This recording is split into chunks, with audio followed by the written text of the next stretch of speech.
ഈ ഒരു ടാങ്കിൽ ഈ ഒരു സാധനം കാണിച്ചേ. ഇതല്ലേ പാട പോലെ നടക്കുന്നുണ്ടോ? ഇവിടെ ഒരാളെ കുത്തി തിന്നുകൊണ്ടിരിക്കുകയാണ്.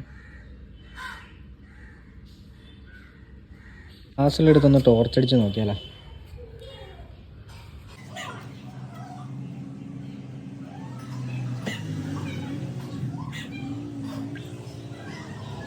ടോർച്ച് വെച്ച് അടിച്ച് കഴിയുമ്പോൾ ഞാൻ സൂം ചെയ്ത് കാണിച്ചു തരാം. എന്നാലേ നമുക്ക് കറക്റ്റ് ക്ലിയർ ആയിട്ട് കിട്ടത്തുള്ളൂ കേട്ടോ. അതാണ് ചെറുതായിട്ട് ഇങ്ങനെ നമുക്ക് കാണാൻ പറ്റും. ഞാൻ കുറച്ചും കൂടെ സൂം ചെയ്ത് കാണിക്കുമ്പോൾ നന്നായിട്ട് അറിയാൻ പറ്റും കേട്ടോ. പണ്ട് കേബിൾ ടി വി ആയിരുന്ന സമയത്ത് കേബിൾ പോയി കഴിയുമ്പോൾ ഇതുപോലല്ലായിരുന്നു ഗ്രെയിൻസ്. ഇതെന്താ സംഭവം എന്ന് മനസ്സിലാകാം.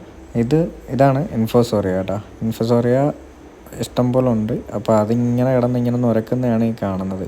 ഇത് ഞാൻ നന്നായിട്ട് സൂം ചെയ്തിട്ടാണ് ഈ കാണാൻ പറ്റുന്നത്. അതുകൊണ്ടാണ് കേട്ടോ ഇങ്ങനെ ഇരിക്കുന്നത്. നോർമലി നമ്മൾ ഇൻഫോസോറിയ സെറ്റ് ചെയ്യാൻ വേണ്ടി വാഴയിലൊക്കെ ഇട്ടാണ് സെറ്റ് ചെയ്തുകൊണ്ടിരുന്നത്. ഇതിപ്പോൾ പ്രതീക്ഷിക്കാതെ കിട്ടിയൊരു സാധനമാണ് കേട്ടോ ഇത്. അപ്പോൾ കണ്ടപ്പോൾ നിങ്ങളെയും കൂടെ ഒന്ന് കാണിക്കാമെന്ന് വിചാരിച്ചു. അപ്പോൾ ഓക്കെ, ബൈ.